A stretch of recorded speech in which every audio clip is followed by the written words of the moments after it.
This is the CreaseCast. We have a trade to announce.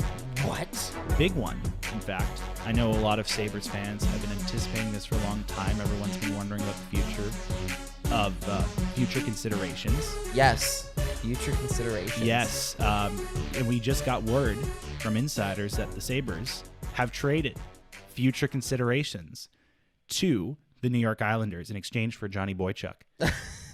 Biggest trade that we've seen this week. Huge biggest news. trade of the day. Biggest trade of the week. Biggest news biggest ever. trade of the year. Future considerations. He has a future. Well, he has a future. No pun intended.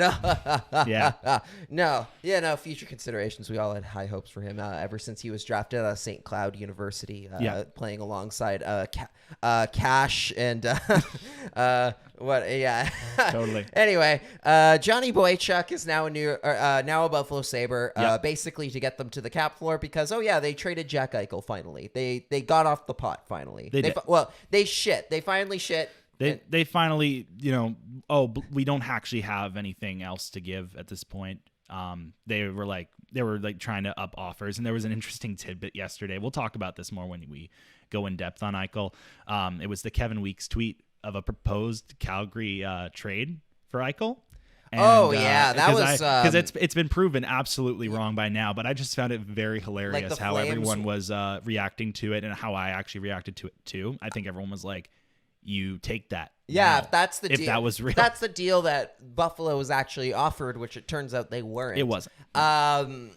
Then you take that in a heartbeat because that would be Calgary actively making themselves worse for 3 months and probably more in terms of the long-term future because of course the whole point of point is if you're Calgary and acquiring Jack Eichel, you want him with Matthew Tkachuk. You don't want him with Johnny Gaudreau and Sean Monahan. That doesn't fix anything. Yeah, but you're not thinking about this. It's a McDavid-Eichel rivalry. Yeah. Battle of Alberta. Okay. It sells tickets. Sure, but so does Tkachuk I'm being McDavid. Facetious about this, but I'm just saying, McDavid and Eichel, the rivalry finally renewed. That would be cool. It would have been cool. It would have been very cool. That actually would be way cooler than him going to the Golden. Either way, it's going to be same division rivalry now between the two teams that are probably going to finish 1 and 2. Yeah, no doubt. If Vegas gets healthy, as long as they start coming back, they've had a very rough start with injuries and performance. Toronto beat them this week, and everyone's like, such a huge win. Marner scores and Matthews scores. I'm like, you beat the AHL Henderson Silver Knights. Yeah, you beat the Silver Knights. You didn't beat You beat the Golden Robin Knights. Leonard and then the Silver and Pretty the much. Silver Knights. But that's Toronto for you. Every win, it's the biggest win ever. Marner really needed. What a team! Mitch Marner really did need a goal. I had him in fantasy actually. So there you go. I'm very happy that he scored. So welcome to the CreaseCast. We are recording this on Thursday. It's again, Jack Eichel was traded this morning. I woke up, I saw the tweet, and I was just like, God, of course he went to Vegas. Just of course.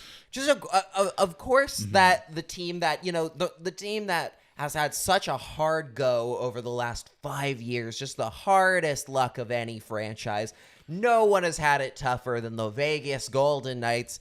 And now they finally get their break with Jack Eichel. Biggest trade acquisition in history. Oh wait, they got Pacioretty and Stone and not big. Well, Tatar. Robin Leonard. There's so many big trade acquisitions they've had over the last year, and it's interesting just seeing all the picks and it's players them shuffle that they've literally just every good now player they have out the door to keep that window open. That championship window. And I mean some of those trades have been absolutely stupid. There was trading getting Pacioretty is great. Trading Nick Suzuki to get him, not so much apparently. No, well, Suzuki is going to be big in Montreal. He's shown flashes, and Montreal's not had a good start so far. But I do think that looking back on that, Patches is injured right now. He's on IR. It's going to get worse for the Golden Knights in terms of a lot. That's for his age. That's the one. The thing with the Knights and how they trade very much. I think the one obviously you can't deny the fact that all of their trades are win now moves. They're always winning in the short term at the expense of losing in the long term, which is fine when you're as good as they are and you're competing for championships literally every single season since your very existence. I think that, well, the thing that's interesting, though, for the Knights as well is, like, Tuck was injured already, so it wasn't affecting their on-ice production at all anyway. Losing, like, trading Eichel, I guess if we should go over the details. 2023 third for, and Eichel going to the Knights in exchange for Alex Tuck, Peyton Krebs, a 2022 first-round pick, which is top 10 lottery protected, and a 2023 third-round pick. Yeah. Well, you lose Peyton Krebs, who's probably going to be a pretty good prospect. He's the number one in their system as for prospects, and at this point, he's pretty much decided to be a top 6 NHL player, unless something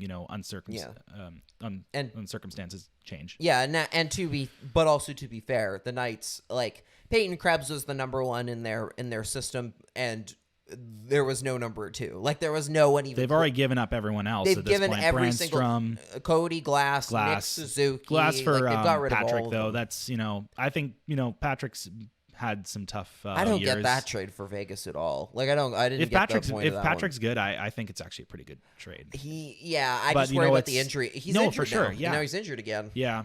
I mean, I understand. Well, it's a shot in the dark with Glass, I would say, and they're thinking, oh, Patrick's proven himself. You get him in, and if it turns out really good, then it's a great trade for them. And Patrick definitely needed a change of scenery. I think he wasn't going to play for the Flyers very long, anyways. So that is one thing the Knights have actually really capitalized on, is players needing a change of scenery. Pacioretty was the same way. Yeah. Eichel's this, Eichel's that too. Mm-hmm. Patrick, like, you go down the list, a lot of these are guys, and I mean, you can frankly add any of, like, the guys who jumped in from the expansion draft as kind of on that list of guys who needed a change of scenery in a sense, right? Fleury, well, he had just run his course needed with there you the go. Pittsburgh Penguins. They very clearly said Matt Murray is the number one guy going forward, although I think in hindsight they probably would have tried a way to keep them both. Hindsight's 20/20 on that. They thought Murray was the future. He's now with the Sens and he's injured still. So he's injury prone at this point. Now, I mean, I'm looking at Vegas's depth chart right now. For starters, they only list 11 out of 11 forwards. There's only 11 forwards there, including some names that I've never, including Dom Lecision's brother, Jake Lecision. Just kidding. They are not related. It is not spelt the same way. I see. They have Michael Amadio, who I think used to be a Leaf. He was claimed on waivers. Yep. They're hurting. Like, they're hurting. Their top line is Marchessault, Riley Smith, and then Nicholas Waugh because William Karlsson is now day to day. Yeah, you look at their list. He's more week to week. Doesn't he have a broken foot? Oh yeah, he just says he's out. You're right. Yeah. Literally, they have 5 players injured right now. That list includes Max Pacioretty, Mark Stone, William Karlsson, Nolan Patrick, and Zach Whitecloud, who they just signed to a big old extension. The Knights are, again.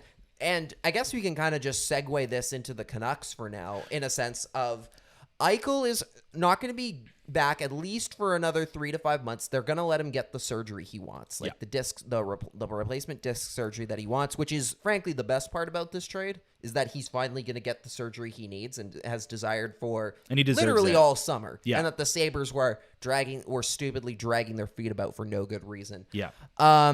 They get that. They move on. The story can finally get an actual ending to it. And eventually, when he comes back and when the other players who are injured come back, the Knights are going to be pretty darn good. But for now, they are, like you said, they're basically the Henderson Silver Knights, wearing Vegas jerseys. If you're the Vancouver Canucks, that's why winning against the New York Rangers matters. Yeah. Before we actually had a question. Oh, we got a question. And it's from Cap Space Wins Cups, Andy. From Cap Space Wins again, Cups. I think we're just going to have a segment called Andy Asks a Question, where it's just him, like, we just have him record a question for us every single day. It's on topic. That's why I'm just bringing it up now in the show. Okay, go for it. Thoughts on the Canucks getting to play McDavid and Eichel many times per season going forward with them both being in the Pacific? That is a great question. There's kind of two schools of thought on it. The first one being the fact that playing against better competition makes you better. Yeah. Like, if you're playing in a lousy division against lousy players, which, to be fair, every NHL team is still the best. Even if you're the worst NHL team, you're still one of the 1% of the best hockey players in the world. Yeah. So you're still doing a pretty good. So it's all good competition. But when you're playing against superstars on a relatively nightly basis, that helps bring your competitive nature up. It brings up it can generally bring, in the right players, it can bring up their abilities and can help them because they start being able to play a little bit bit more up with those people and being able to keep up with them at that pace. Yeah. So I think it's good, especially for the younger guys like Pettersson. It's good for Podkolzin. Yeah. It'll be really good for Hughes. Like any of that young It's core. good for marketing them as well. Like Yes. this division, well, this year, the start of the division, besides the Edmonton's hot start, it's been pretty trash, like with the Vegas injuries. Calgary's been quite good as well, which, I guess people are calling it the Sutter effect, but I would disagree with that. It's good for the face of the league. Vegas has been gifted a lot of things to start their franchise's history, and I guess they've been gifted another number one center. But it's good. Yeah, for the Canucks, for that. it's good for the league, but it's not super good for the Canucks in terms of you're gonna have to face In the Eichel actual- now much more than what you would have had to. Yeah, in the actual hockey term of things, especially looking at the Canucks as they are right now, you're in a lot of trouble because now a lot of teams have gotten, well, actually, you know what? Like, not even then. Like, I don't even know for sure because, look, Vegas was already better than Vancouver. Absolutely. Edmonton is already marginally, arguably better than Vancouver. They got the best player in the world. They have the best player in the world, yes. They have two of them. They have two of the best players in the world. Two of them. Yeah. They have two of them. They have Mike Smith and they have Mikko Koskinen. Like those two teams were already pretty darn good, and it wasn't gonna really it'll make them it'll widen the gap for Vegas. But not by an insane amount because again, they were already pretty darn good to begin with. I think it will, if anything, I think the Canucks can benefit from it. Yeah. At least from the individual players' perspectives. But if you're management, if you're the team itself, you're probably very nervous about the fact that you're now in a division where Elias Pettersson who is your best player, who is one of the best players in the NHL, is probably the third best center in his division after being number 2 probably before that. Yeah. Or at least maybe I'm being a tad biased because I've seen so much of Pettersson saying he's number 2. Yeah. But he's up there, and now you've got Eichel right in that conversation with him, whereas you didn't before. Yeah. So that's going to make a huge that is going to make a difference. You think about also the frequency that they used to play division teams. It's gone down a little It's gone down. The league switched to a format where they moved essentially. You play your division teams pretty spread out throughout the year. I think you play them probably 2 or 3 times. Yeah, it's not always I even like in terms of home dates, but you play every team in the league at least once home and away, which I do like. It That's way better. But you think about the domination of the Sedins in the North West division in the late 2000s, Honestly, that was early no 2010s. Yeah, that was no fun. Because that Northwest division was pretty bad. You think about so it. It was the. I think Vancouver was often the only team out of that division, in their best years, were the only team in the division. And then they that would made end the up playing. playoffs. They would always play Central Division teams in the first and second round. You think Blues, they lost to Chicago, and then the next year they played the Kings, and the Kings were, they were just starting to come into that playoff that was their year. domination. They went to the final. That was their year. 2012 they won was. the I'm cup. talking about 2010. Oh yes, they won that They one. beat them in the first round. But if you think about it, if it was the old format where they had to play them much more often, I think there would be a lot more concern. Having to play Eichel so often going forward for the next couple of years. At least here, their face-offs to them is limited to 2 or 3 games. There will be pivotal games nonetheless still because this will be a tough division going forward, but still. Yeah, it was the weakest division going in. The Pacific, and again, I don't think the Pacific. And again, because he's going to Vegas. I don't think that actually changes all that much because again, it's two teams. It was a team that was already good. It's a team you were already guaranteed to finish behind in the standings. Pretty much. The difference just being the fact that now, honestly, it's just harder to play. They're just harder. They're harder to play beat against now. Yeah. At least when they're healthy. And that's the key. And that's the key kicker here as we get into the fact that the Canucks did beat New York. They won. They came back from 2-0 down to win a game that was very, very boring through the first 40 minutes. They came all the way back and won. That first 40 minutes was a drag. It was tough. So a little bit about my life because you guys are very interested And I had actually been at morning skate that morning for the very first time. I got to go into the media room. I got to hear from Bo Horvat. I got to hear from Oliver Ekman-Larsson and Travis Green. Didn't get to ask any questions. It was my first time there. I will be going in the future. If you listen to the morning skate, I'm sure you'll hear my voice in there every now and then. With Travis Green giving me side eye for my terrible question. Congrats, man. That's awesome. Thank you very much. Friend of the show, David Quadrelli, was there showing me around, giving me the ropes and everything. Yes, I'm gonna be filling in for him from time to time. Not all the time, just sometimes. And it was a very cool experience. It was really cool. It was, I got to talk to a bunch of media people, including some people that I'd never met before. Like Farhan Lalji was very nice sitting in front of me. We chatted for a bit. I got to see some people I've seen, a few times before, like Drancer, J-Pat, PJ. Talked to Kevin Woodley for a bit about goalies because of course we would. But overall, after that, after I did morning skate, and we can talk about it a little bit later in the show if we want. I went home, wrote an article, and then that night, I think it was more to do with school stuff than say hockey things. I just developed a bad headache. I had a really bad headache at the end of the night. Fair enough. It was when I was talking with Cody about it, what I was pretty sure is it was like a stress headache of some kind. Like I've been doing a lot lately, specifically when it comes to juggling school and work. Yeah. And I think it just kind of got to me.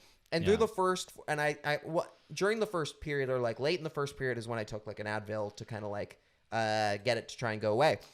Did the second period? That first 40 minutes, my head is just like pounding the entire time. And I'm watching this and I'm like, I cannot tell if it's the headache or the quality of hockey I'm watching, but I am so not in the mood for this right now. Well, I was going to say, like, you took that Advil at the end of the first. I'm like, the Canucks counteracted the Advil, so nothing took effect, I assume. Yeah, no.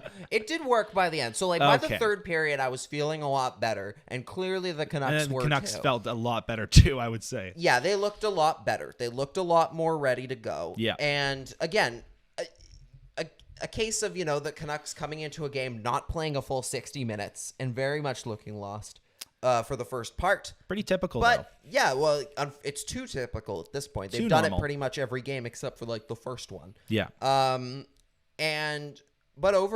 this time they did what they hadn't done before, and that was they came back, they worked their way back into the game, they chipped away at the lead and won it in overtime. Yeah. Yeah. Do you want to talk about those goals? Those first that really inspired the team? Because like you said, that first 40 minutes, I don't know if there's any highlight in there I can even think of. It was mostly just Rangers. I think they went up. Were they up 1-0 at the end of the first? They're up 1-0 at the end. I'm pulling it up right now. I believe they're up 1-0 at the end of the first. They're up 2-0 at the end of the second. Tied at 2. I know the one thing that stood out is just the power play. That's the only thing that stands out about those 40 minutes. They were 0 for 5, I think, by the end of the second period on their power play. Hey guys, spoiler alert: the power play bad.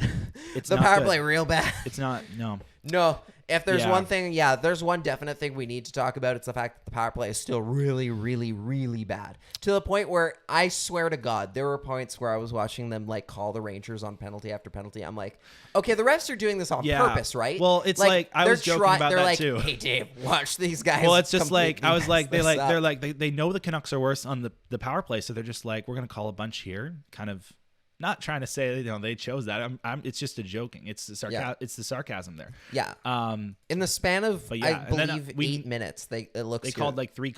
They made 3 penalty calls, and then we knew going forward. I'm like, we're not getting a power play in the third, even though it would have been worse for us. Not only that, we knew they were going to immediately call something on Vancouver because they went game management people. 4 minutes and 40 seconds. Dryden Hunt holding the stick. 6:56. Adam Fox tripping. 11:07. Ryan Lindgren cross-checking, and then you get 11:07 13:09, too many men on the ice. Yep, there it is. Served by Connor Garland. Within right. 3 seconds. They throw it in, they put it in, and you're just like, well, this game's over. Goodbye. Yep. Like I know so many people that probably turn the TV off at that point. They're just like, it's done. For my strategy is like I will go downstairs and watch the game at the beginning. I'll usually sit down through there. But if I'm feeling just like I need to go to bed, I got an early morning, I will go upstairs to my bedroom and put it on my laptop. So that's what I did. Because I'm like, there's nothing going on. There's no reason to be like You're standing up off the sofa being like, come on, boys, let's do this. So I go up, and then I think it was just about a minute, and they score their first goal. And I'm like, okay, this is another situation. They score late. Maybe they get a little momentum. I'm still pretty low in confidence. And then Podkolzin scores, I think, like less than 2 minutes later. And then I'm like, you pulled me back in, damn it. Yep. So I came back downstairs and watched the rest of it on the TV, but still. Yeah. Like that. It's like, I'll go moving on here. Just those first 40 minutes. It was interesting. I think Drance put it best, is that the apathy for the fan base that was there before the comeback, it's very palpable. There was booing. There was booing at the end of the second period. And also, I think he used a great word for it. It was indifference. And that's what I felt. I think a lot of fans have felt for the last correct, 7 That's 6 honestly years. what I felt like about hockey in general for the last week. Like indifference, just kind of like this. God, yep, this is the sport. This is the sport I cover. This is the sport I watch. This is what I deal with. They can't deal with real people, with real situations. They can't deal with hockey things. Yeah. Like they can't deal with anything. And at that point, I was done. And then they make it all the way back. I guess before we get into that, we should hand out the Infinity Gauntlet, and we actually have the button. The Infinitude Gobbler. It's identical to the one that Sabu wore in the movie Avenga Boys. Right. This is not the actual Infinity Gauntlet. It's a fake one that we made up. We made this ourselves. It's copyrighted by Disney, so we have to get creative here. Yes, exactly. Their lawyers were on us. No. Yeah. All right. This is your first time ever handing out an Infinity Gauntlet. How do you feel? Kind of excited. Are you nervous? It's a lot of responsibility. Big honor. Not gonna lie. It's like Uncle Ben says, with great power comes great responsibility. Yeah, you know what? I'm ready. I'm ready to do this. Yeah. So I'm gonna hand out my first ever Infinity Gauntlet to JT Miller. JT Miller. And I know you're probably thinking, what are you talking about? There's something we'll talk about later, obviously, for people that are listening. But I'm giving it to JT for a couple reasons. Number one, he is a bit of a polarizing figure for my fandom personally. You know, he's very passionate on the ice. When he makes a mistake, you hear it loud. It gets picked up on the mic, no doubt. And he's had some rough goes in terms of his tenure here, you know, some slumps. But, you know, that first goal really energized him right at the beginning of the third. And he ends up winning the game in overtime. After a botched breakaway, kind of, I think it fumbles between the goalie's pads on the side of the net, and he just goes around and does a wraparound on an empty net. Yeah. And his Selly too. You know, he demands those fans get up. He's like, "Are you not entertained? Yeah, I was gonna say, are you not entertained?" That was very much the energy. That's the screw it. JT Miller is doing this energy that we need as a team. So I'm going to give it to JT, but I know who you're doing, and he still deserves it nonetheless. Yeah. I was going to, and we'll get into like, I have also, there's another like person I feel could honorable just mention here. There's an honorable mention in there somewhere. Mm-hmm. The Are You Not Entertained with JT Miller? Very much, to which my answer would have been, I was not entertained until about 25 minutes ago. Yeah. But yeah. My Infinity Gauntlet goes to, you already know who I'm about to say. You already know who you've listened to this show. You know exactly what we're about around here. Thatcher Demko. Holy cow. Demko. What a period. What a game. What a sequence. It's a full game, but that sequence, we will go in depth on that for sure. Just if you listen, so I was talking about it with Kevin Woodley before the game, and then he mentioned it on Sportsnet how Igor Shesterkin is one of the best goalies in the NHL right now. Mm-hmm. And Demko won that battle for today. Like he won that battle for the day. He wins today. Yeah. At the end of the day, I mean, Shesterkin still had an above 900 save percentage in a game that went to overtime, so that's pretty darn good. He had 33 saves, I think. So not a bad night for him at all. Yeah. Thatcher Demko, 23 saves in his own right. So a bit of a smaller night to work with. Ends up not having a single shot in OT. But the Rangers did outshoot the Canucks in the third period. And that part of that is due to just the wildest sequence of all time where I don't even know how to describe it. You're just watching, and all of a sudden you see Demko just flailing out of nowhere. I can try to describe it. I'm putting it on like here doing so I can dances describe like in the it. camera if you're watching on YouTube. I'm like basically like I'm doing the. Yeah. So the I puck- should get my block. So the puck eventually comes out in front, and it like they try to tap it in, and I think who is that? I think that's Pullman goes down like a shot soldier. Tucker Pullman, and then there's another defenseman in the crease, and essentially they're pretty much on top of Demko, and he's lost his blocker now. Like they're all like. I've actually just paused it right now. They're all about to stand up in the crease, and I just find this image very funny.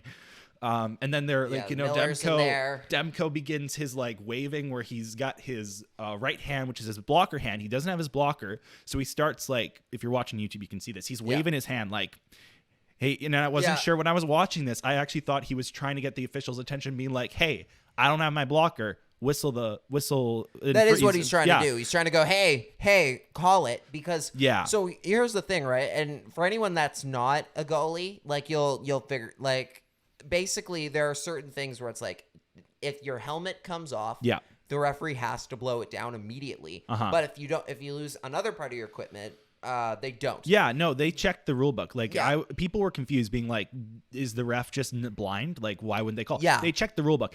If you lose another part of your equipment as the goalie, they're not obliged to immediately whistle play down. Yeah, the problem is because if they just immediately whistled it down anytime somebody dropped their glove or blocker or something, you would definitely have goalies just doing it anytime a scoring chance would come down the ice. Yeah. And like that to the point sense. where it's like, or like you'd have maybe not that much, like maybe that's being hyperbolic, but the idea is that some goalies would try and wiggle their hand. They would wiggle it to get loose and then get the blocker off, and then plays dead. Oh god, yeah, exactly. And even with the masks, there are some goalies who are accused of like keeping the straps purposely loose, possibly, so that they can just shake it off in the middle of the play. If it's getting a little frisky. I know Louis Domingue had a situation where he literally pulled off his mask in the middle of the play, didn't get the whistle, and they scored. Yeah, and it's he was livid. Though. Yeah, and I was like, you kind of deserve that. You are not you.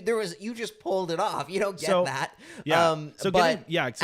Play, like on that particular play, yeah, I was watching, and I'm like, ref, come on. Like, I'm watching. I'm watching 15 seconds. He's making saves without it. It's at least 15 seconds long where he's like waving. He's doing the wave, just being like, hey, blow the whistle. And the refs know the rule. They're not going to blow the whistle.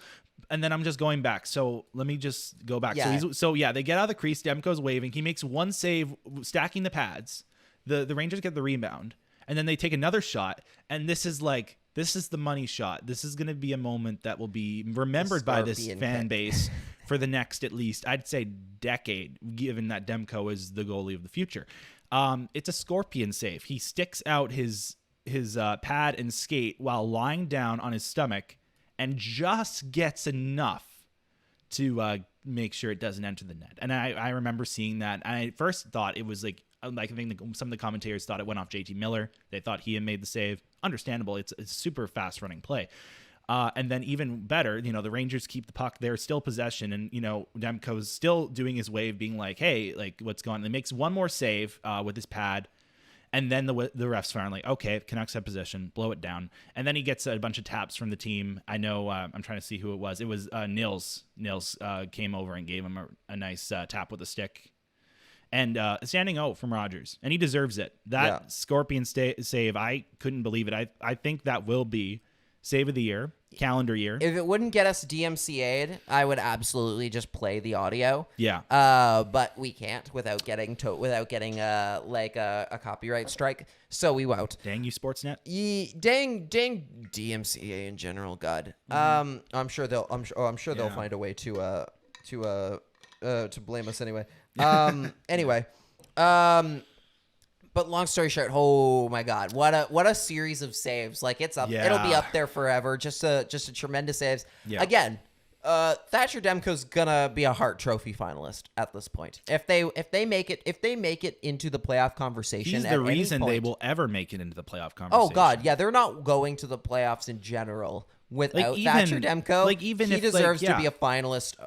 Even if they keep up. Let's say Pettersson still is like having a decent start and Hughes is. That defense is so problematic in terms of having to play conservatively to cover up their mistakes. Like, a lot of people are saying on Twitter, why is this team so difficult to watch? And I'm like, well, it's partially because they end up playing so much more conservative. Like, they were exciting to watch last year, but they had so many turnovers, and they still do. Notice how at 3-on-3 overtime, in 3-on-3 overtime, they completely controlled the play because they didn't have to worry about the defense anymore. They didn't have to worry 5-on-5. 5-on-5, though, and this was an interesting stat, they have not let in an even strength 5-on-5 goal since the beginning of the Philly game. They haven't. Both the goals given up in Edmonton, or versus Edmonton, were power play, and all the goals against the Rangers were power play. Yeah, that PK is which bad. tells you that PK is trash. Yeah, but the defense is looking at least slightly It's better. The getting problem is slightly better. the offense for that game against Edmonton was non-existent. Yeah, until Besser. And as was the Flyers game, it was also non-existent. Yeah, like that's it. That tells you That tells you a lot right there as well. Yeah. The point is, the Canucks have a long ways to go. Was that game perfect? Absolutely not. Was it good that they got 2 points out of the game where it looked like they were going to get 0? Absolutely. Absolutely. Yeah. They needed that more than just about any team. They needed that win so badly. It's the first time they've won at home all year. Yeah. And it sets you up well for the last, I believe, 3 games of this. They have 3 more homestand. games. They play Nashville tomorrow, which is Friday. They play, I think, Dallas on Sunday, and then they play Anaheim on Tuesday. Yeah. Before going on, I think, a 3-game road trip. Yeah. And it's before, just the power play lines from today's practice, because we were just talking how that power play is absolutely just devastating. Brendan Batchelor has some power play practice lines, so I just wanted to run these by you. So power play 1, we've got Miller in front, Garland, Besser, Pettersson, and OEL on the point. And then power play 2, we've got Chiasson, Horvat, Pearson, Hoglander, and Hughes on the point. Is OEL still a power play 1 guy? OEL, is he still a power play 1 guy? I would say no. I Yeah. think if you have Quinn Hughes, you only need Quinn Hughes up there. I think OEL is much better served playing. I think OEL is much better served trying to man that second unit, or at least being paired up with, say, a Jack Rathbone, if Rathbone were still on the roster. Well, he might be. There's also he's in Abbotsford now. Though this is what I was going to say. Satyar Shah had mentioned that it's interesting coming up on this road trip. Hamonic doesn't have clearance to travel yet. And you don't know this yet. So I'm telling you this. He doesn't have clearance to travel yet. God so damn it. What they were, it's going to be interesting when this homestand is over. Do they call up Rathbone and send him back? Send Hamonic back because he doesn't have to clear waivers as of right now. I would say yes. It's pretty probably. creative dealing with that situation, as best as you can at this point. But and I don't think anybody's taking Hamonic if you put him on waivers or something. He's still like $3 million and such. Arizona just claimed Scott Wedgwood off waivers. That's interesting. Well, they've got their running carousel of goalies. Like Arizona has I think at least 2 goalies on IR right now. Yeah, and they're 0-8-1, I think. It's bad. Down there, feel bad for Eriksson and Beagle and Roussel. Yeah. They're leading the tank, but what can you do? That's exactly what ownership's going for at this point in management. They're intentionally going to have a bad year and rebuild everything down there. Yeah. Yep, exactly. One other player that I did want to point out who I had given sort of who I would give kind of if we were doing the Infinity Gauntlet, a little bit of my secondary choice would have been Vasily Podkolzin with his tying goal. Pods. He's getting more and more opportunities to play. Green's getting a little more trustworthy of him. Yeah. Little. Which is, again, baby steps. Baby steps for sure, but also it shouldn't really take this long because he's a guy who you would think is right up Travis Green's alley in terms of he's defensively responsible. He puts the puck in the net. He's a good and fit. he had, the adjustment to the North American game is coming, but he had pretty good stats in the KHL. People looked at it and being this guy's ready for a full-on pro league. He had outgrown the KHL. He had outgrown the K. But I know also people were using the Podkolzin ice time being Travis, he's losing the team. He can't even put Podkolzin on the ice. He's making the wrong decisions. I mean, 7 minutes, him being the only player with less than 10 minutes on the ice. The next closest was Juho Lammikko with 10:43. Yeah, is a little odd in my opinion. But again, is it fireable though? No, God no. No. God no. It's it's very much a case of, look, Travis Green is a coach who is going to unless it's a rare case like Quinn Hughes, he's going to ease the rookie in. Yeah. Which is good. Yeah. Which is good. You don't want to put too much pressure on a young kid as he's just getting to know the NHL at this level. You don't want to send them into the fire. There's so many examples of players that get rushed into the league and they flame out in terms of their potential becoming. They just never the live Edmonton up to graveyard of the 2010s is real. The players have Nail come out Yakupov. of that. I remember his goal where he ran across the ice and kind of did where he did the Theo Fleury. With the Theo Fleury, and then that's the only memorable thing he ever did. And that was it. That was his whole career. And then he was with I think St. Louis for a bit. He was with Colorado for a bit as well. Yeah, he was with the Avalanche. That's what I remember. Both of them. Yeah, he was with the Blues too. Yeah. And I don't know where he is now. KHL probably. Probably he's playing in a different league. Yeah. Either way, it's been like you've seen what happens with guys who get rushed in to these high expectations and are expected to match them immediately. But Colson has been given a little bit more, definitely been given more wiggle room to kind of like get to his footing.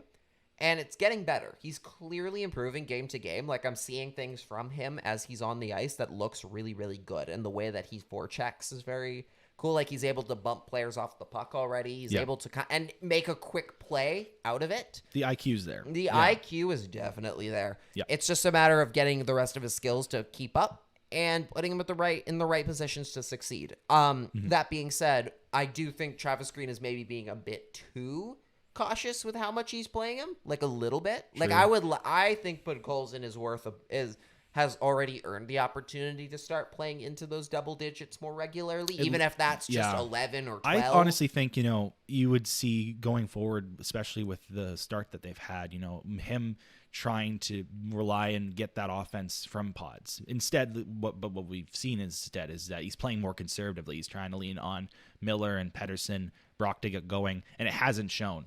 Yeah. Until at least, like last game. Like for me, why hasn't Podkolzin played power play? Like why isn't he on power play too? I don't know. That's a perfect way to put him in to succeed. I guess Chiason's a better option. Chiasson and God. Yeah, I am. Chia Pet. That is the one thing that you can factor in again, and we've actually talked about this before in the show, is that Alex Chiasson played 12 and a half minutes. Yeah. But 5.5 of those were on the power play. So he only played about the same amount of ice time at even strength as Podkolzin did. And Podkolzin did that, again, with no power play time. Yeah. So, in theory, he does kind of trust Podkolzin a little bit more than, say, an Alex Chiasson, which is the correct response, because Chiasson is not good also in in terms of penalties, I did see, I think, a graph. It might have been from JFresh, essentially that the Canucks are very good at drawing penalties and not taking them. I think it was a graph essentially where it was, a 4 quadrants. They're taking penalties and not drawing them. And then the other axis, I think in the top right, was taking drawing penalties and not taking them. The Canucks were the most good team on the right side. And they've been drawing penalties, but, interesting, because they're not fast. They're not a fast group. Certain players, you got your Petterssons and your Hughes, and OEL actually has been. I think he hasn't been like the fastest, but I feel like he's drawn a couple penalties. He's drawn a few. So, but usually that how it goes is the faster teams draw more penalties because they draw trips or of course it could be the fact that the NHL and their game management it's a complete crapshoot and anybody can be good at power. You got to kind of account for that as well a little bit, like because again, I look at the Canucks and I look at them as a team that technically shouldn't be all that good at drawing. Like, in certain aspects. You've got crafty players that can, but as a whole, they shouldn't. As a whole, they should not be able to actually draw that many penalties because they're a relatively slow group. They're not very physical. They're kind of one of those groups that wouldn't get the benefit of the doubt on a lot of calls, with the exception of certain players like Pettersson, Hughes, like those guys. They're growing into that. Well, the NHL also has trouble doing that, especially. You get your McDavids, and they. I'm sure if you pulled up last year's graph of those same teams, it would be wildly different. Like it'd be just so different. No, it's probably a crapshoot stat in general, but so far in this year, that's all I was saying. This is the small sample size we have. Yeah. I hope they continue drawing penalties and not taking them. Though because their PK not great. Is the worst part about them right now. Yeah. Like, even more so. Like, with the power play, I know eventually Pettersson's going to start scoring. Brock I know will Besser's too. going to start scoring. I know all those guys are going Hughes to will start be scoring. racking up assists. They'll start going eventually. Like, their power play is very stagnant, and I don't like the way that the strategy that they put together with that group. But We're yelling at- overall, I know eventually their skill will overcome it. Yeah. Whereas with the penalty kill, there's no help coming there. It's just bad. It's bad, and they were like, There's a we're reason bringing in Juho Lammikko, will be our big PK guy, and he's Who's actually been fine. He's been okay. He hasn't But been bad. he only got a he's actually been fine. He and Justin Bailey have actually been a little bit okay. I like Bailey a lot. Yeah, I just look at things like Tucker Pullman and Tyler Myers and OEL to an extent as well, who's actually improved in a lot of statistics, but like on the power play he hasn't, or on like the penalty kill he hasn't. Yeah, his 5-5 though has been stable, and it's better. Early returns have been really good on that, and I hope it continues. He had a rough night against the Rangers overall. Like there was obviously the one very blatant play where he just slipped and fell on the back. That might be one of the best gifable moments. Like there were so many. There are a lot of good moments in that game, but OEL like trying to walk the line, and then somehow it's like someone slipping threw on Rogers Arena ice with nothing. It's like someone threw a banana peel, and then he literally just fell down. Yeah, literally, it's a Mario Kart thing. Somebody had an item box, they broke through it, threw a banana peel, whoops, down he goes. But thankfully it didn't lead to like a shorthanded. I think he got up, or someone may have quickly grabbed the puck to Miller mid-fall. Yeah, Miller. Yeah, he got to Miller because I was like, immediately. But then what happened is could have given up a shorthanded or a breakaway. But the whole play broke down from there because he immediately falls. Once he passes it to Miller, he immediately goes off to skate back to change. Yeah, pretty quickly after. Pettersson doesn't notice him go off to change and moves the puck out to what's supposed to be OEL, but instead it's no one. That power play mostly, it also suffers, like, it seems like they're trying to go for open shots and open nets, and that makes sense. But at the same time, like, they're passing to each other so much, and then there's at least 1 or 2 times per power play where someone makes a pass and the other guy's just not expecting it, like they're not ready. They're like, I thought you were gonna shoot. Yeah, and then that ends up the play breaks down. Either the Rangers take control, or they end up just quickly icing it. Yeah, it's panic. The panic sets in. Yeah, the panic is real for the PP. So yeah, the special teams need so much work, and I feel like we've done this every episode. We've basically done a segment. Is the power play working yet, or is the penalty? We'll have a working button yet? being like, is the power play working yet? And it'll just be no. Well, here is the power play working? Judges, what do we think? Yep, there you go. Doesn't look like it's working. Yeah, yet. not working Maybe yet. tomorrow. Maybe eventually that horn tomorrow. will go off, and we'll be like the alarm will go off of yes, it's working. Go go go. There's a lot of different systems sound bites go. we could use for that. Yeah, shout out to Cody, was the one who made me put the Price is Right goal horn in there. It's one of the best, horn in though. there. It's a yeah, great it works sound. every time. It's never a bad time to throw that in there. But again, look, the Canucks won the game.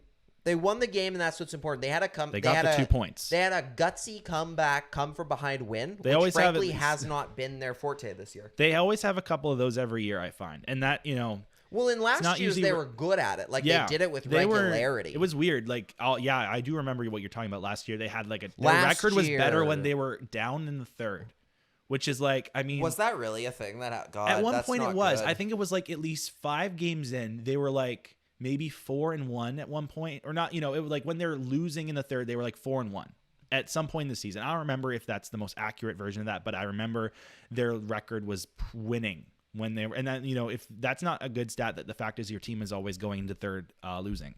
Yeah. Like after 40 minutes. No, But if you're yeah, losing, no. not very good No, stat no. to have, even if you are winning the games after, I guess.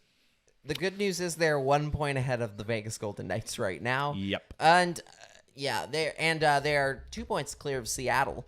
They're tied for 6th with fifth, I guess, with Vegas, the Kings.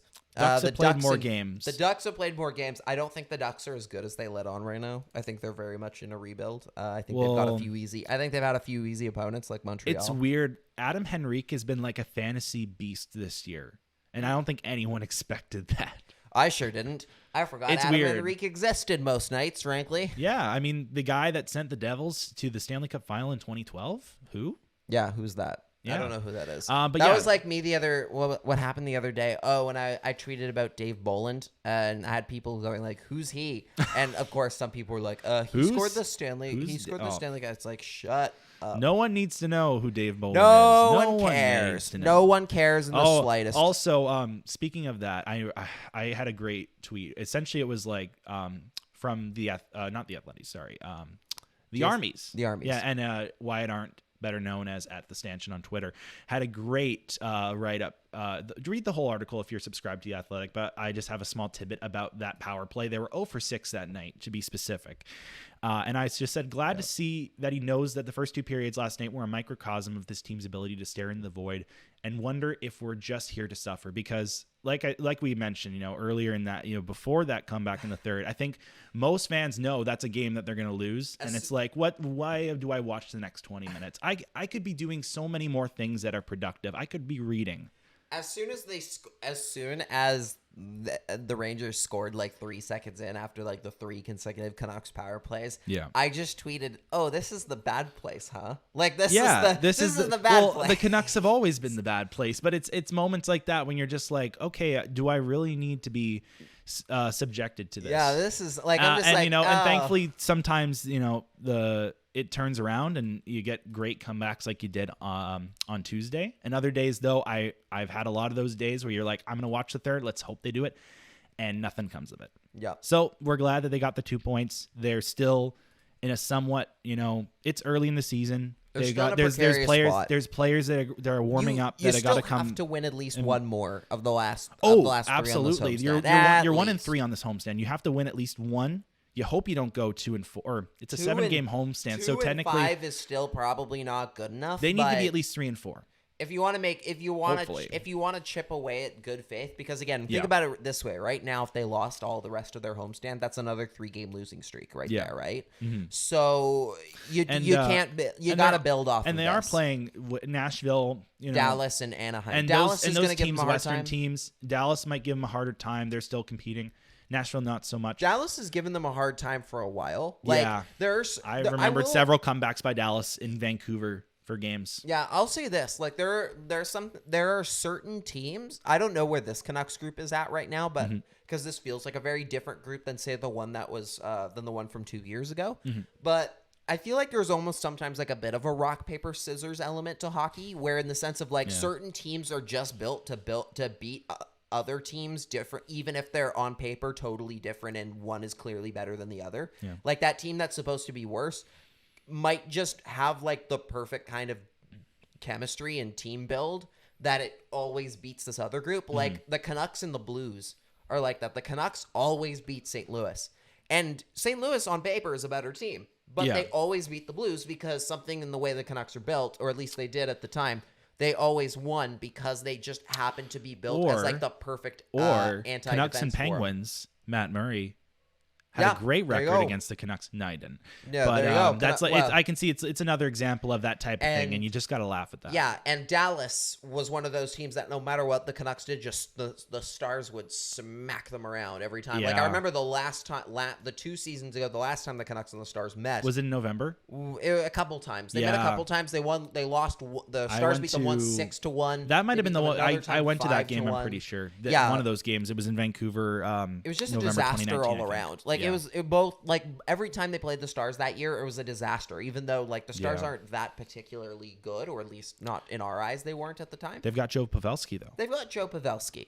And John Klingberg. There's a bunch of good. And Mira Heiskanen. They've got good pieces. They have good pieces, but overall as a group, they're not like the strongest. Yeah, they're like if any year they were going to get to the final, it was the bubble year. Yeah, and I wish they had won that year. Yeah. No one likes Tampa. And I remember at the time. Well, I remember at the time because it came down to the Canucks potentially playing either Dallas or St. Louis because of that round robin thing for the top 4 teams. I remember that. Yeah. And I remember people being like, "Oh God, we want Dallas so badly. We want Dallas." And I'm like, "No. You want St. Louis. You want St. Louis. You want the Blues. You want the Blues. Blues. They just won the cup, but you want St. Louis. Yeah, they're clear. The Canucks are clearly more well equipped to play the Blues. And also, I think the Blues just had a worse run in terms of like their bubble tournament. Like I think it wasn't like I don't remember the circumstances of who lost or whatever. Well, Jordan Binnington's overrated, but apparently he might be on Team Canada. So. Oh well, I mean, that's another thing. So here's the thing. Like, I get that. I get why that's a thing because honestly, like, if you look at the list of goalies in the NHL right now, There aren't actually that many, like outside of Carey Price and For Team Canada. for Team Canada. Yeah, there's honestly not that many options. There's Price and who was second. And Price before, might not be available at all. Yeah, but like so outside of Price, and so there's Binnington. You can either go with Fleury again. You can maybe go. Given his Chicago Star, I don't know about that, but that's not his fault. That's just the defense, I think, in front of him. He also just hasn't been that good. But True. but again, like you're like Thatcher Demko's defense isn't good either. But he's doing well. He's saving this right, team. Exactly. Like Yeah, if to you be look at frank. all of the best goalies of like recent in hockey at the moment right now, it's Vasilevsky, who's Russian. Yep. It's Demko's American. It's Sorokin, Russian. It's like I'm just trying to like Shesterkin, also Russian. A lot of Russian goalies actually coming through the system right now. I was just looking at Canadian goalies. So yeah, you got Fleury, who may not play, Price, who may not play, Binnington, Hart.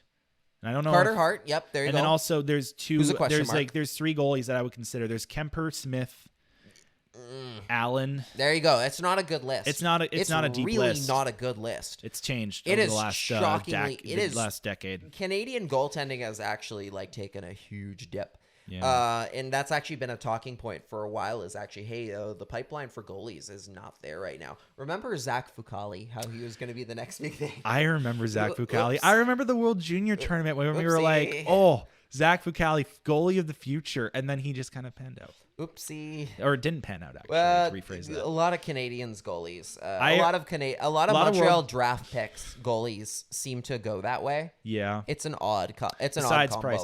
But Besides Price, I remember Price, though, yeah. like, because I used to watch, well, I still watch the World Juniors, but it's always interesting going back and watching highlights and like from 2011, 2012, 2013, like just after that, like Drive for Five type of thing.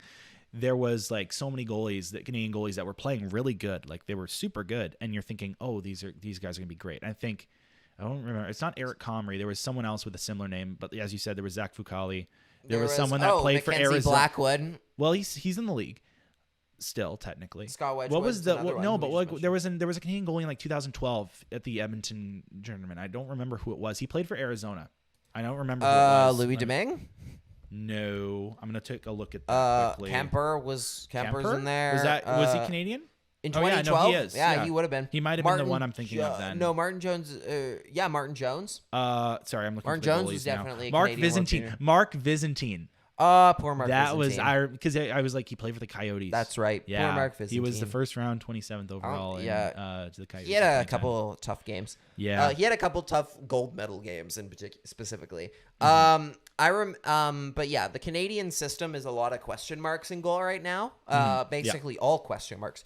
And then you have the Americans who literally get to go, do we want Connor Hellebuck or Thatcher Demko? Or why not all three? Or why not? Like, yeah, and who there's else is their there's American another guy option? that there was There's talking another, about. there's I another don't remember American in who there. it was though. Yeah, and then you have and then you have like Finland, who I think can choose between UC Saros and Capo Kakinen. Like they've got options. Yeah. The Canadians have a lot of offense, but as we, just to keep it short, the goalies are where their weak point is. And like if it comes down to like Canada, USA, and like a final in the Olympics, the goalie could be the edge. Though in 2010, I think everyone agrees Miller was the best goalie. Luongo was playing. Roberto Luongo is Roberto Luongo, and I'm sorry, only one guy. I'm sorry, the goalie who got the gold medal was Luongo. So in my opinion, he's the better one. Nah. Well, I love Ryan Miller. Don't get me wrong. Yeah. I love Ryan I Miller. feel bad for I'm Miller just a after he- Luongo stan above all. of you know? course. All right. Yeah. Did you And- wanna- I do guess you wanna Matt do Murray's the, technically Did you Canadian want to do too. the thing with the quiz? Yeah, Before I think wrap up? this is a good place to wrap things up. We're gonna play a game. We're gonna play a game courtesy of JFresh, who you should follow on Twitter. JFresh, noted analytics expert and charts guy. He made this. He made a great who he play for quiz. Is exactly what he called it. Who he play for. Jacob, you have not seen this quiz.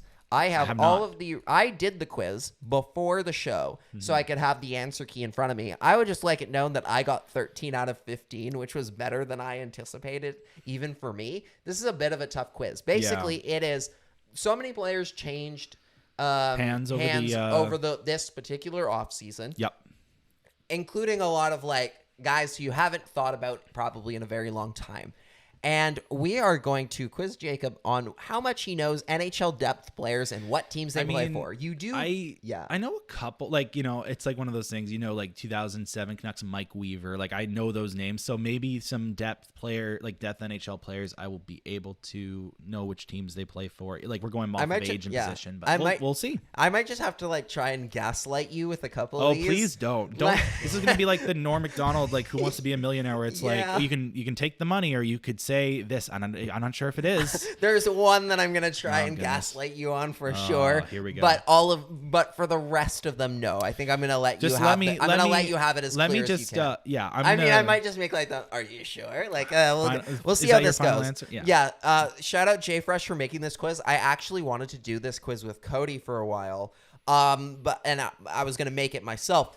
But since Cody's not here, we're going to do it with Jacob, and I think Jacob's going to do it. I think Jacob will do better than Cody would.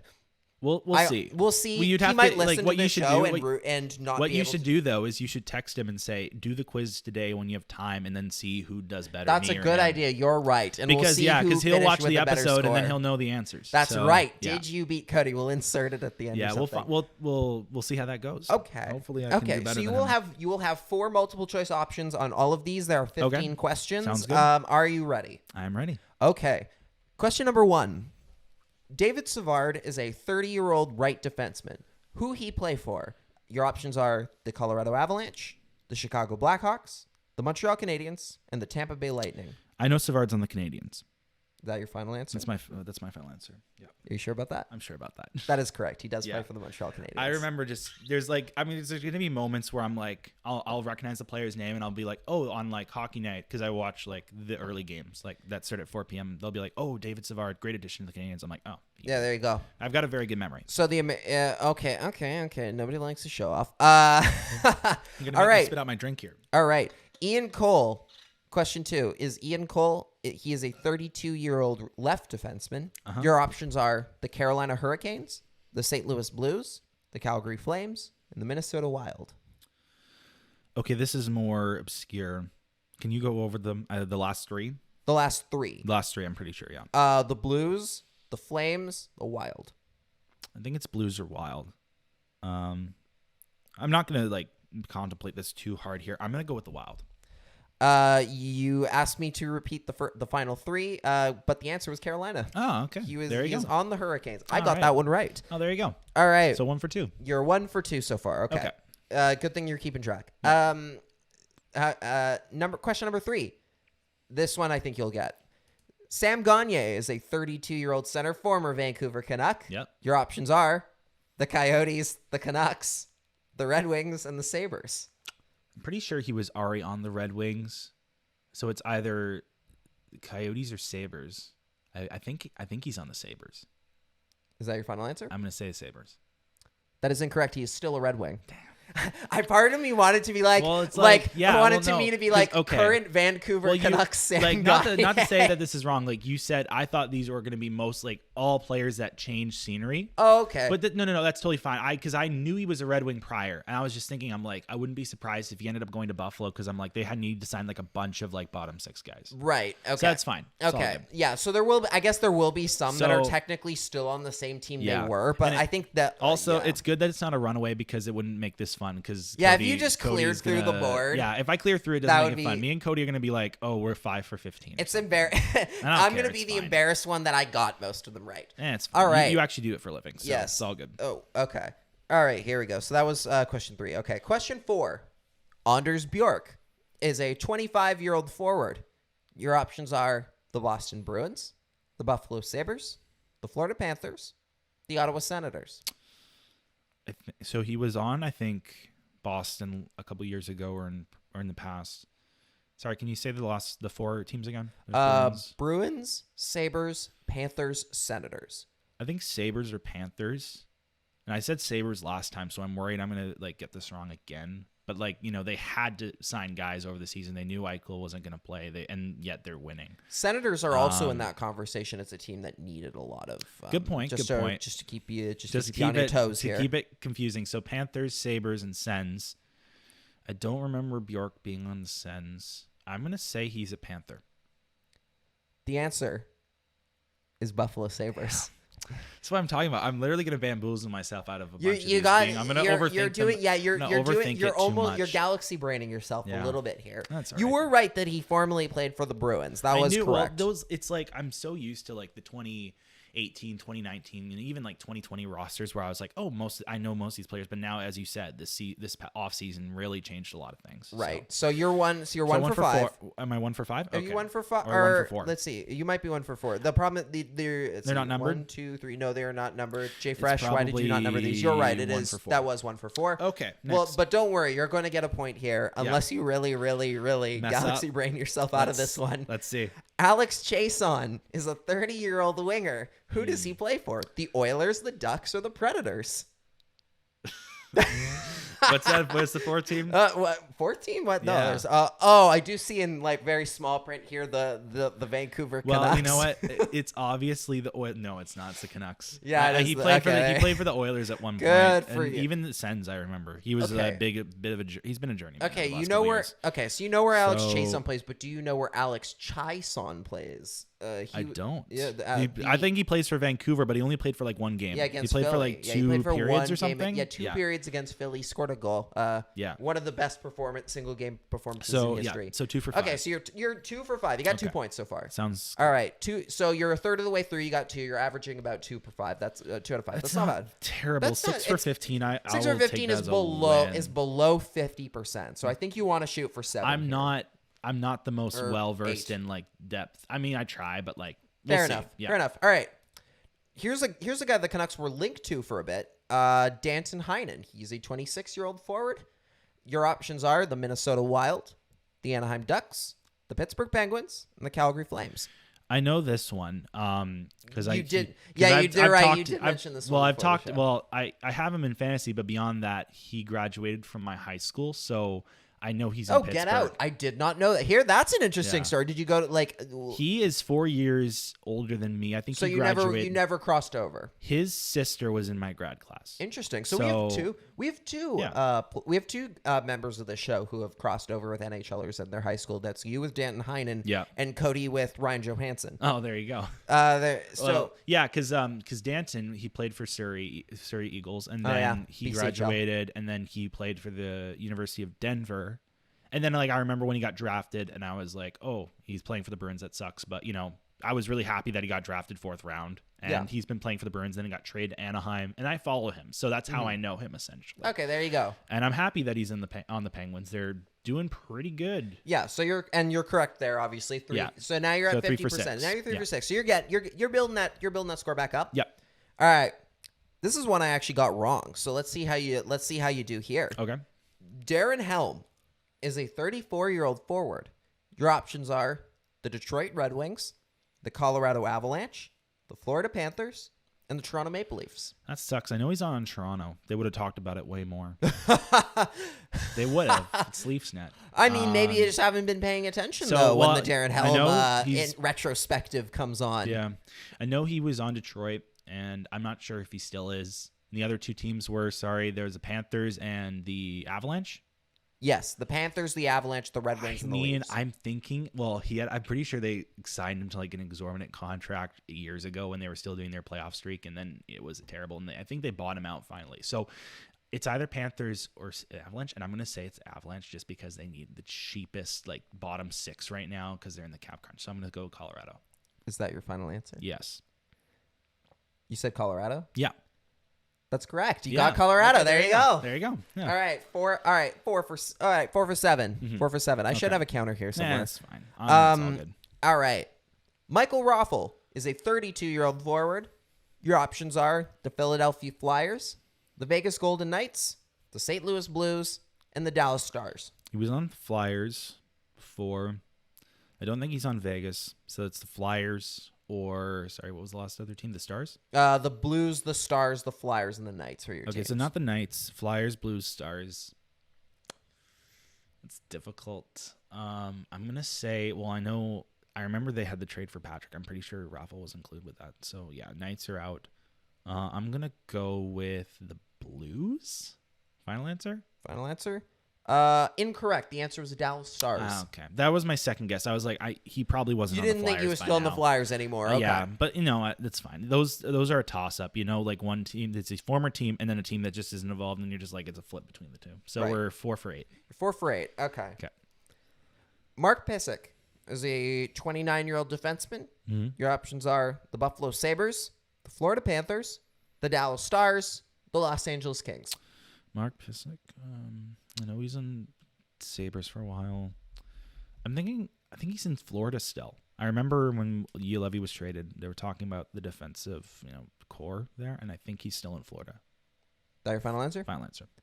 The answer is Buffalo Sabres. Oh, he's still in Buffalo. He is a Sabre. Still a Sabre. Okay. He is a Sabre. I We thought he did was- see him play in the game against the Canucks earlier this year. Okay, I thought he was in Florida. Yeah, That's fine. I honestly, that was one of the ones where I was like, it was a toss up for me too between Panthers and Sabres, and I'm like, I'm pretty sure he was in the game against the Canucks this year. Yeah. So I went Buffalo. Turned out to be correct on that Yeah. one. Okay, all right. So you're 4 for 9. 4 for 9. Yep. All right, got to bring that back up to that 50%. Let's You got to hope hit that so. 50% barrier. Let's go. You only need 4 more questions to get it right, and you've got about I think 6 here left. If we're at 9, if you're at 9, I'm 4 for 9. Yeah. 4 for 9. We'll Yeah, see. you got 6 more. Okay. All right. Pierre-Edouard Bellemare is a 36-year-old center. God, I didn't realize he was that old. Your options are Vegas Golden Knights, Dallas Stars, Tampa Bay Lightning, Winnipeg Jets. He's not on Winnipeg. He was on Vegas. It's Dallas and Dallas and Tampa were the other teams. So it's Vegas, Dallas, or Tampa. I don't know if Tampa would be able to afford him. Dallas, I could see it. And I think he's still in Vegas though. Like I don't think he ended up I don't know if his contract wasn't up. I'm pretty sure Vegas. Final answer. The answer is Tampa Bay Lightning. Shoot. You forgot that he got traded to or he moved on to Colorado briefly as well. Oh, all right. Yeah. He I thought was on not the- he was an Avalanche I think last year. And then this year, Tampa took him on. So this All year right. he's Dang it. he's So Lightning. he is in Tampa. All right. Okay. 4 for 10. 4 for Ugh. 10. Like I said, Getting I'll in- probably go 6 for 15 on this. I'm You assuming. got time. You got time to get there. We'll see. Andrew Cogliano is a 34-year-old center. Your options are San Jose Sharks, Anaheim Ducks, Arizona Coyotes, New York Islanders. Oh wait, so he's not on the Stars anymore. I thought he was a Star. Can you repeat those 4? Sure. Sharks, Ducks, Coyotes, Islanders. I don't think he went back to the Ducks. Coyotes? I think he's on the Isle. I think he's Islanders. Final answer. Final answer? Yeah. San Jose Sharks. I knew that because Dang it. obviously I watch a few Sharks games every year because I used to work. I didn't for the Vin. realize he went back to the Pacific And and I was remember- playing against a Duck rival. I was like, the Ducks definitely didn't bring him back. And I so remember watching a game, seeing Andrew Cogliano in the teal jersey, and I'm like, this is what? wrong. And I'm like, what? This is wrong. He Since needs to when? be in black and orange. Well, it should be the old colors. Let's be honest. They shouldn't be in black, but yeah. What, the Sharks? No, the Ducks. The Ducks. Yeah. Honestly, here's the thing. I like the orange Mighty Ducks jerseys. Like I like those. Yeah, no, I'm just saying that like the web the foot, eggplant and jade. they need to the eggplant should be back, or even not even just the colors, but just that old Ducks that mask Web- and sticks. Web That D that logo. the web D can be in like an alt, or like secondary. I is don't what have the Wild Wing jersey. I yeah. almost brought it out. I'm going to Okay. leave that for next episode when they play the Ducks. Okay. All right. This is the other question. This Yeah. is the other So one I got 4 for wrong. 11. 4 for 11. This is the Yeah. other one I got wrong. Nick Holden is a 34-year-old defenseman. Another guy I did not know A lot was of this old at defensemen this in point. this, yeah. Yeah, I think honestly defensemen are more obscure at I the can end of the see day that, sometimes, yeah. especially like those third pairing guys.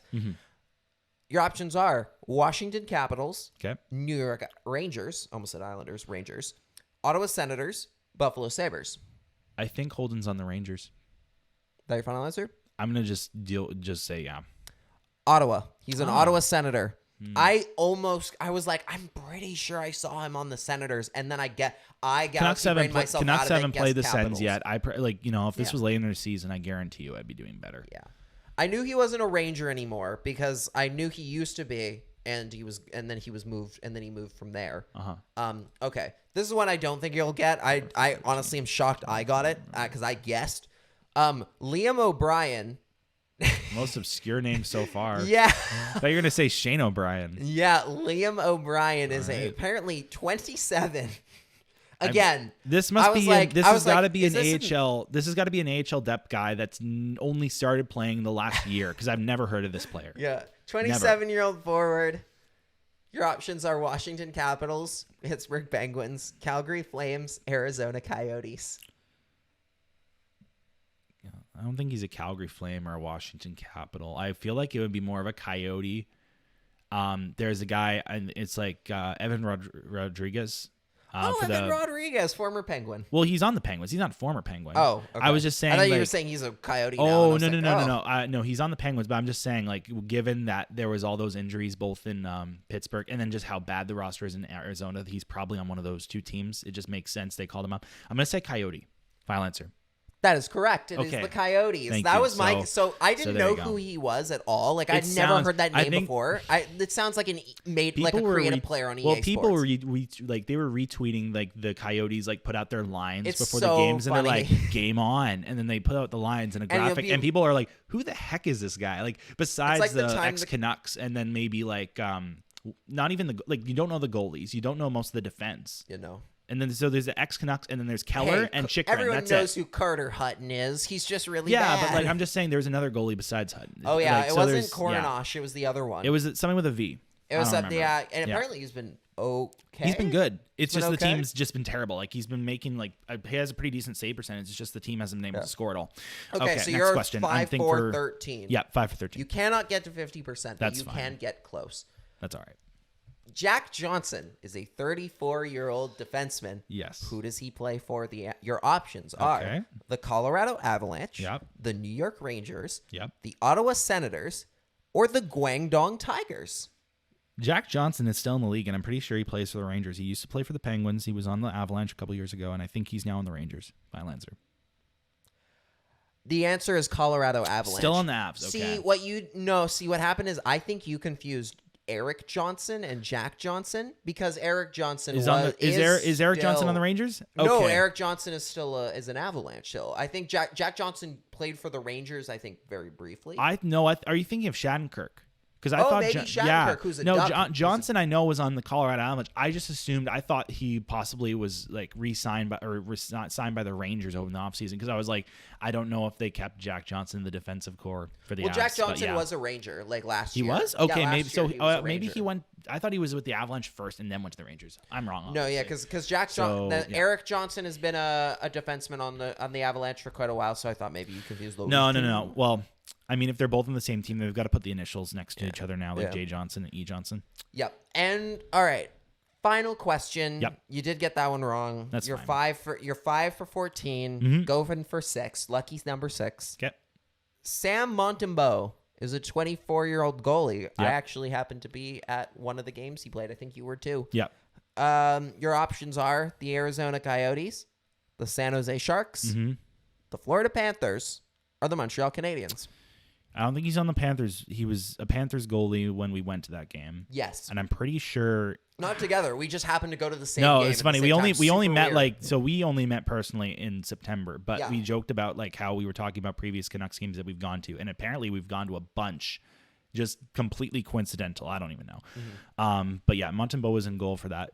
I feel like he's on like the Sharks, maybe like he's backing Reimer at this point, but I don't know for sure. And the other team was Anaheim. Sorry. There's Coyotes, Sharks, Panthers, Okay. Canadians. So the other Western team was Coyotes. I was looking at the Coyotes goalies earlier, and I'm pretty sure he wasn't on the list, though. Like my memory might be bad, like because there were like 4 goalies and 2 of them were on IR. So I feel like he's not on the Canadians. He's not on the Panthers anymore because they've got Knight, and they're still stuck with Bobrovsky. So I'm thinking it's the Coyotes. Final answer. Final answer is the Final Coyotes. answer, yeah. Yeah. Dang. I'm on the- so he's sorry. on the The answer Sharks? is the Canadians. Oh, he's on the Canadians. Okay, The I never knew Canadians that. claimed him off waivers From because who? from Florida. Ah, So okay. their options, they had the 3 of them. They had him, they had Bobrovsky, they had Spencer Knight to Yeah. choose through. I see. One of them was going to have to get dropped to the minors. Mm-hmm. Montembeault went on waivers. The Canadians who are without Carey Price, they claimed him. So he is a Canadian as of right now. Mm-hmm. So you finished with a 5 out of 15. That's 33%, I'll take it. 33%. I think Cody will finish with like 4. So I don't know. I feel like he's more knowledgeable than you give him credit for. I haven't even known him that very long. Smart guy. Oh, Cody is a very smart guy. He is just very so focused on what's going on at the AHL level sure. that I think a lot of these are things that I think he just wouldn't have paid attention to Fair and would enough. have flown over his head. Mm-hmm. So again, I'd be very interested to see how he does. Yeah. But yeah. Not bad for your first try. Not bad for first go. Again, yeah. obscure NHLers are just my jam, so that's just why I'm good at them. Yeah. But even then, there were some in here that were just like nuts. Like I was just like, what? Like Darren Helm. The fact that Darren Helm even is still around, I'm just like, no, he isn't. Be quiet. This is fake news. Yeah. And with that, I think that was a fun way to end this episode. I think, especially because you know what, we've been talking a lot about like. Yeah. Tougher things. Like we've been having a lot of conversation about sad stuff and like sad hockey things. It was nice that we could end today's show on like kind of like a fun route, in a fun way. I think that was nice at the end of the day. Yeah. Yeah. And yeah, go check out JFresh's awesome quiz. Yeah. And yeah, I'm sure he posted it on his Twitter account. He did. I'm pretty sure. You told me not to look at it. Yeah, I told you not to look because I wanted to make Yeah. sure that this was not tainted. That this was a clean test here. Yeah. And yeah, you can also check out our work at patreon.com/CreaseCast. We're going to be recording it off the post right after this. Mm-hmm. And yeah, you can also go check out Cody's work. He is not here today, obviously, but you can go check him out at ahlnucksharvest.com. I'm pretty sure I got that correct. And Yes, check you it out did. on Twitter. It is Nucks Harvest. And check it out on Twitter. And check him out on Twitter at Cody Sievertson. You can follow me on Twitter, Instagram, and Facebook at Lach and the Crease. You can also find my work at CanucksArmy.com. I recently wrote about Bo Horvat's response to the Kyle Beach situation, particularly in regards to how the NHLPA did a poor job handling it and how Bo Horvat wants to be part of the group that helped fixes that. Jacob, where can the fine folks find your work? They can find me on Twitter at JKMNEW. That's JKMNew. And then I also do a little work for the Team 1040 Vancouver account on Twitter. That's at Team 1040AM on Twitter. Awesome. Yeah. And with that in mind, make sure you hit subscribe on your local podcast platform. Make sure to go check out our YouTube channel if you want to see video versions of the stuff we do here. And make sure you hit the bell to get notifications whenever a new episode drops. Ring that bell. Yeah, we will be back with you with a new episode on Monday after the Canucks have played, I believe, both. They'll have played Nashville and Dallas, so we'll have a 2-game recap. Are they going to win both, win one, or none? I say they go 1-1. I will also say 1-1. I'm going to say 1-1. I like their odds against Nashville. Same. They'll beat Nashville. I think they'll beat them in regulation. I don't know. That's just me thinking. That would be great. They need a regulation. They need a regulation when I feel like they could do it. And then I'd say they lose to Dallas in regulation, though. That's just me. That's just the cynicism speaking right there. But, I'd like to be proven wrong. Yeah, I'll say 1-1. You know what? No. I'll say 2-0. Oh, you're going to challenge the norm. Yeah, I'm going to challenge the norm because right. Why not? Why Sure. not have debate for the sake what? of it? Why not have hope? Because hope destroys people. Hope. Have you ever heard the tale of Darth Plagueis the Wise? It's not a tale they would tell you. Not from a Jedi. Have they ever told you about Darth Benning? It's not Bye, it's not something a everybody. Canucks fan would say. See ya.